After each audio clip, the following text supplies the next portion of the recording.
السلام علیکم ورحمۃ اللہ وبرکاتہ۔ ہر روز قبر کی مٹی تلے دفن انسان اللہ رب العزت سے کیا فریاد کرتے ہوں گے؟ ہم میں اور ان میں کیا فرق ہے؟ چلیے ہم جاننے کی کوشش کرتے ہیں۔ غور کریں کہ ہم ہر روز کن چیزوں کی فکر میں مصروف رہتے ہیں۔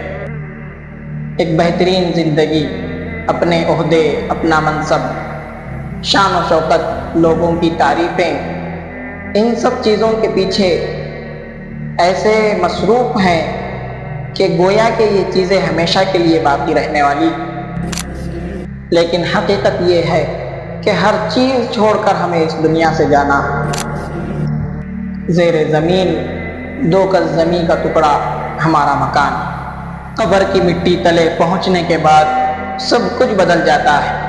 مرنے والے کی نہ کوئی خواہش ہوتی ہے، نہ دولت کی خواہش، نہ بڑے گھر کی خواہش، نہ عزت کی خواہش، نہ کسی مقام کی خواہش، نہ کسی عہدے کی خواہش۔ اللہ رب العزت قرآن میں مرنے والوں کی فریاد بیان فرماتے ہیں، رب ارجعونی لعلی اعمل صالحا فیما ترکت کلا۔ اے میرے رب، مجھے دنیا میں واپس بھیج دے تاکہ میں وہ نیک اعمال کر سکوں جن کو میں چھوڑ آیا ہوں۔ وہ اپنے پروردگار سے پوری زندگی نہیں مانگتے، بلکہ ایک موقع مانگتے ہیں، وہ 1 گھنٹہ ہو، وہ 1 منٹ ہو، جس میں وہ نماز پڑھ سکیں، اخلاص کے ساتھ کلمہ طیبہ پڑھ سکیں، اخلاص کے ساتھ اپنے رب کو یاد کر سکیں، ایک سجدہ اپنے رب کے دربار میں پیش کریں،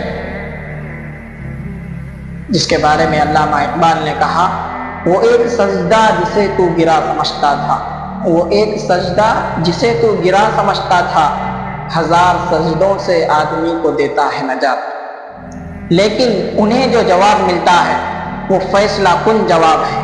فرماتے ہیں، کلا، ہرگز نہیں، ہرگز موقع نہیں دیا جا سکتا، وقت گزر چکا، امتحان ختم ہو چکا۔ قبر میں انسان کو سب سے بڑا افسوس یہی ہوتا ہوگا کہ ہم نے کیسے قیمتی وقت کو کیسے ضائع کر دیا۔ ہم ذرا اپنی نعمتوں پر غور کریں کہ ہم اب بھی سانس لے رہے ہیں، ہمارے پاس اب بھی وقت ہے۔ ہمارے ایک ایک لمحے کو قبر والے انسان حسرت کی نگاہ سے دیکھتے ہوں گے۔ اللہ کی عبادت آپ کی زندگی پر ہرگز بوجھ نہیں ہے، بلکہ آپ کی روح کو سکون پہنچانے کا ذریعہ ہے۔ یہ اس وقت کام آئے گی جب قبر میں آپ کی زبان خاموش ہو جائے گی۔ جب کبھی مؤذن کی اذان ہو تو تصور کریں کہ یہی وہ موقع ہے جس کی التجا قبر والے لوگ کرتے ہیں، یہی وہ سجدہ ہے جس